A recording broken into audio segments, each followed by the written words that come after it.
দেশ ছেড়ে পালিয়ে গেছেন বৈষম্য বিরোধী ছাত্র আন্দোলনের ৩ সমন্বয়ক। ক্ষমতা গ্রহণ করেছে সেনাবাহিনী। আসিফ নজরুল এখন কোথায়? কাউকেই দেশ ছাড়তে দেয়া হবে না। মধ্যরাতে পালিয়ে গেছে সমন্বয়করা। এমনকি উপদেষ্টা আসিফ নজরুল ও আসিফ মাহমুদও নেই। তারাও পালিয়ে গেছেন। সার্জিস পালিয়ে গেছেন ব্যাংকক, আর আসিফ মাহমুদ পালিয়েছেন দুবাই। তবে এখনো কুমিল্লায় অবস্থান করছেন হাসনাত আব্দুল্লাহ। এদিকে অভিনেত্রী বাঁধনও নেই, তিনিও পালিয়ে গেছেন। তবে কোথায় গেছেন তা স্পষ্ট নয়। ইতিমধ্যে কয়েকজন উপদেষ্টাও আমরা শুনতে পাচ্ছি যে তারা বাংলাদেশ থেকে পালিয়ে গেছে ব্যাংককে। এখানে প্রায় 4 জনের নাম বলা হয়েছে।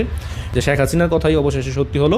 শেখ হাসিনা যা বলছিল তাই সঠিক ছিল। এবার বড় পরিবর্তন আসতে যাচ্ছে বাংলাদেশের শাসন ব্যবস্থায়, যা অতীতের 12টি সংসদ নির্বাচনের শাসন আমলের চেয়ে ভিন্ন হবে। ফেসবুকে বা দেশ জুড়ে বিএনপি বনাম সমন্বয়ক একটা অবস্থান চলছে। নাহিদ ইসলাম বলছিলেন যে ১/১১ সরকারের একটা ইঙ্গিত তিনি পাচ্ছেন। ইভেন এই সরকার পতনের পরও এখানে একটা সামরিক শাসনের পরিকল্পনা এই মুহূর্তে ক্ষমতালোভী জঙ্গি সর্দার খুনি ইউনূস নতুন করে ষড়যন্ত্রে মেতেছেন। তিনি সেনাপ্রধান জেনারেল